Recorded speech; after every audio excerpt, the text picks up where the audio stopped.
Jesus told us 2,000 years ago that our mission is to go and make disciples of all nations. He also promised us that only after we accomplish that task will we receive the blessing of His return. So, how are we doing accomplishing our mission? To answer that, let's classify the 7 billion people on the earth today into 3 groups. Let's start with the Christians. About 33% of the world's population would identify itself as Christian. We call this segment of the population World C.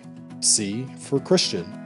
It's important to remember that not all of the people that fall into World C are true believers in Christ. They merely identify themselves as Christian because of nominal belief in Jesus, or because they live in a country where everyone is considered Christian, so they would do the same. Next, there's the 38% of the world that has access to the gospel but has chosen not to follow Jesus. They have Bibles in their language, churches nearby, friends or co-workers who are potentially Christians, or access to other Christian resources in their language. These people have access to the good news, but just haven't acted on it yet. This segment of the population is called World B. That leaves us with 29% of the world, just over 1 out of every 4 people on this planet who not only have never heard of Jesus, they have no chance of hearing the good news of Jesus Christ. They have no access to the gospel, no Bibles, no churches, no believers nearby, no chance to learn about Jesus. We call that 29% World A. Now on to missionaries.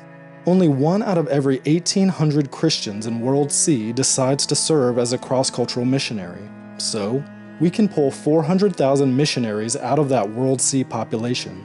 That's our total cross-cultural missionary force worldwide. Did you know that 72% of all our missionaries are going to World C? That's right, the vast majority of the missionaries being sent out are going to the people of the world that have Bibles and established churches. 25% of the missionaries are sent to World B, where there is already some access to the church and to the Bible. That leaves only 3% of the total missionary force to handle all of World A, the section of the population without any chance of hearing about Jesus. 29% of the world has no way to hear the gospel, but we're sending only a tiny portion of our Christian workers to them. What about finances? Annually, all those Christians in World C earn a total of $42 trillion. And, together, they give about $700 billion to Christian causes each year. That includes everything: Christian nonprofits, churches, youth programs, missions, etc. Can you do the math? Less than 2% of Christian income is being given to Christ's causes. Out of that $700 billion given to all Christian causes, only $45 billion is given to missions specifically. That's a little over 6%. In fact, there is more money reported embezzled from the church each year than is given to missions.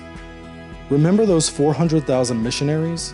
We have $45 billion to support them and their cross-cultural work, but how exactly is it allocated? Well, $39 billion goes to World C every year. Yep, 87% of that missions money is being spent in areas of the world that have Bibles and churches available. $5.4 billion, or 12%, goes to World B each year, those that have access to the gospel message but have rejected it. That leaves only $450 million, or 1% of all missions money going to World A, the least reached people of the world. To put that into perspective, annually Americans spend more money on Halloween costumes for their pets than gets sent to World A.